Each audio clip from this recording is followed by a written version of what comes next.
একে অপরের সঙ্গে যখন উঠা বসা করবেন, তিনটা কাজ প্লিজ কেউ করেন না। যখন আপনি আপনার বন্ধুর সাথে বসছেন, আপনার স্ত্রীর সাথে বসছেন, অথবা মহল্লার কোনো মানুষের সাথে বসছেন, এই পারস্পরিক উঠা বসার সময় তিনটা কাজ ভুলেও কেউ করবেন না, ভুলেও না। আল্লাহ হাবিব সাল্লাল্লাহু আলাইহি ওয়াসাল্লাম সম্পূর্ণরূপে হারাম ঘোষণা করেছেন। অথচ এই তিনটা কাজ আমাদের সমাজে, এই যে খেলা যে দেখতেছেন বসে বসে, দেখবেন এই তিন কাজ খেলার আগে আধা ঘন্টা যে ওয়েট করে এই তিনটা কাজ করে, চায়ের দোকানে যে বসে থাকে এই তিনটা কাজ করে, আবার মসজিদে একটু আগে ভাগে গেলে এই তিনটা কাজ করে, মাঠে ঘাটে যখন বন্ধু বান্ধবের সাথে বসতেছে এই তিনটা কাজ করে। অথচ নবীজি সাল্লাল্লাহু আলাইহি ওয়াসাল্লাম সম্পূর্ণরূপে হারাম করেছেন। Be careful. কোন তিনটা কাজ? আল্লাহ হাবিব সাল্লাল্লাহু আলাইহি ওয়াসাল্লাম যে তিনটা কাজের কথা বলেছেন, এক নাম্বার, অন্যকে উপহাস করা। আইয়ুহিব্বু আহাদুকুম আইয়াকুলা লাহমা আখিহি মাইতান ফাকারিহতুম। এই যে গীবত করা, পরনিন্দা করা, অন্যকে উপহাস করা, তুচ্ছ তাচ্ছিল্য করা সম্পূর্ণরূপে হারাম। রাসূল আকরাম সাল্লাল্লাহু আলাইহি ওয়াসাল্লাম এটা হারাম করে দিয়েছেন। আল্লাহ তাআলা কোরআনুল কারীমে আয়াত নাযিল করেছেন, সূরা হুজুরাতের 11 নম্বর আয়াত। ইমাম কুরতুবী রাহিমাহুল্লাহ তিনি বলছেন, উপহাস হলো এমন ভাবে কারো দোষ, দুর্বলতা বা ত্রুটি তুলে ধরা যাতে অন্যরা হাসাহাসি করে এবং তাকে হেয় প্রতিপন্ন করে। অর্থাৎ আপনি এক ব্যক্তি সম্পর্কে যখন কোনো কথা বলছেন, এখন তাকে নিয়ে আপনি হাসলেন কিন্তু সে ছোট হয়ে গেল, এরকম যদি হেয় প্রতিপন্ন কোনো মানুষকে করে থাকেন, এটা সম্পূর্ণরূপে হারাম হবে এবং আপনার কবিরা গুনাহ হবে। সুতরাং একে অপরের সাথে উঠা বসা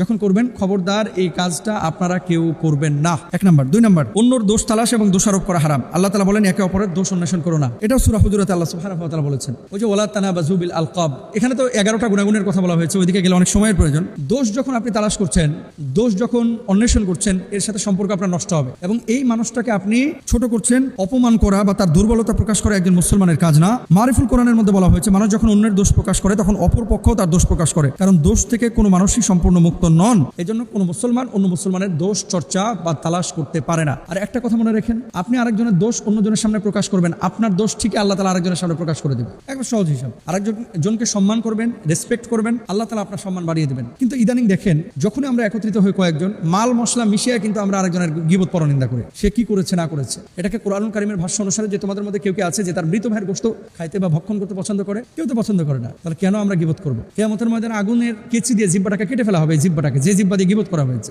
এবং এই জিহ্বাটা মানে এই মুখকে জাহান্নামের আগুনে ঝলসানো হবে। এই জন্য কেউ গীবত করবেন না। 3 নাম্বার, কাউকে অপমানজনক নামে ডাকা হারাম। অপমানজনক নাম হচ্ছে আব্দুর রহিম, কিরে রহিমা। নাম হচ্ছে আব্দুল্লাহ, আব্দুল হাকিম, কিরে আব্দুল্লাহ। নাম হচ্ছে আবুল হুসাইন, কিরে আবুল্লাহ, নাউজুবিল্লাহ। এরকম জালেম কিছু আছে। আর দেখবেন যে সিনেমা নাটকে, ওই যে আগে দেখা যায় তো 90-এর দশকে যত ব্যাড ক্যারেক্টার আছে, এই ক্যারেক্টারগুলোতে হুজুরদের চরিত্র দেওয়া হয়, দাড়ি টুপি লাগিয়ে দেওয়া হয়, লাল রুমাল ঘাড়ে দেওয়া হয়, আর কাজের মহিলা গাড়ি, তারপরে মনে করেন বাড়ি ধোয়া মোছা সাফ যারা করে, নবী সাল্লাল্লাহু আলাইহি ওয়াসাল্লামের স্ত্রীদের নামের সাথে তাদের নামগুলো মিলিয়ে ফেলা হয়। এরকম জালেম কিন্তু আছে আপনার আমার সমাজে। এই জন্য প্লিজ বি কেয়ারফুল। এই জিনিসগুলো আপনারা খেয়াল করবেন।